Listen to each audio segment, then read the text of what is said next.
भिन्न ढंगरे किन्नर मानक सावित्री व्रत पालन आज समस्त स्थान मानकरे अति जाक जकमरे पूजा हेउथुबार देखिबाकु मिलिछि। सावित्री व्रत एही सावित्री व्रत पूजाटी स्वामी मानकर दीर्घायु कामना पई समस्त सधवा स्त्री लोक माने सावित्री व्रत पूजार्चना करिथिबा बेले सेहि भली भद्रक चरंपा पथरआडी ठारे नव जीवन किन्नर संघर किन्नर भौणी माने भी सावित्री व्रत पूजा करिथिबार देखिबाकु मिलिछि। एही व्रतरे किन्नर भौणी माने हातरे मेहंदी चूड़ी पादरे अलता मथारे सिंदूर सहित नुआ साड़ी पिंधि तांकर गुरुंको उद्देश्य रे भिन्न ढंगरे सावित्री व्रत पूजा पाठ करिथिबार देखिबाकु मिलिछि। एथि सहित एही पूजा शेषरे किन्नर भौणी माने तांको गुरुंको पूजा करिथिबा सहित गुरुंको पाद धोइथिबा पानी को पी सारिबा परे पूजा भंग करिथांती। एही पूजारे किन्नर भौणी माने उपवास रखी पंडितंक द्वारा पूजा करी व्रत रखिथांती। एही पूजारे साड़ी सिंदूर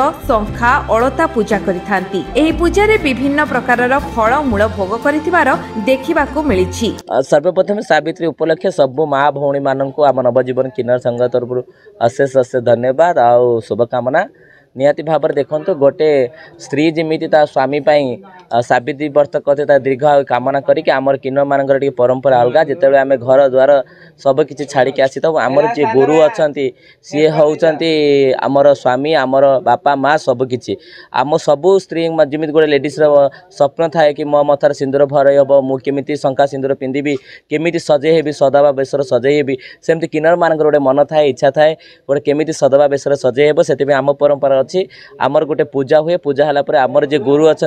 आम मथार सिंदूर भरी था आमको शंका सिंदूर दे था सेबेठू आम सदबा रही था सेबेठू आम सावित्री व्रत करी था आम गुरुंकर दीर्घायु कामना करके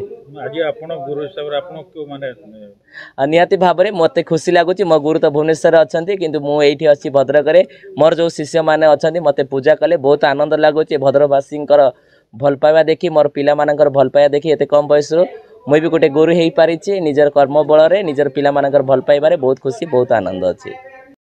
नमस्कार मो प्रियंका भद्रक नवजीवन किन्नर संघ सेक्रेटरी। हिंदू नारी मैंने जो सावित्री व्रत को आज धूमधाम पालन कर नारी मैंने जमी बरगछ कि ओस्त गछ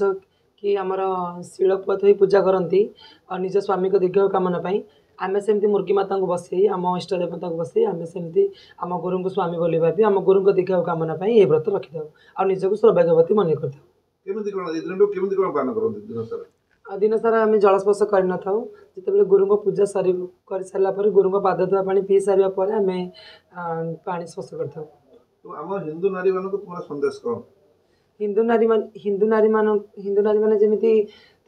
स्वामी को दीर्घ कामना जमी पूजा करती तो आम सेमती आम गुरु को दीर्घ कामना पूजा करता। प्रकृतर ये जो कथा रही जो परंपरा सावित्री व्रत जो परंपरा प्रकृतर जो महिला माने जो हिंदू नारी मान कौन आप आज दिन में कहे? हिंदू नारी माने जमी जमराजा आमर जमी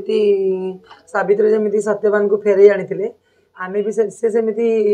माने निष्ठार सहित से भल पाई से पवित्र हो स्वामी को फेर सिंदूर फेरी पाइले आम सेमती आम गुरु भल पाइबा आशीर्वाद आम गुरु सिंदूर सेमती आम मथार झटकू था आम भी सेमती आम गुरु को बहुत भक्ति करूँ आम गुरु सिंदूर आम सब बेले था और सेमती समय आसले आम भी आम गुरु को सेमती जमा को छड़े आनबू। भद्रक लक्ष्मीकांत महांती रिपोर्ट विश्व विजय न्यूज ओडिशा।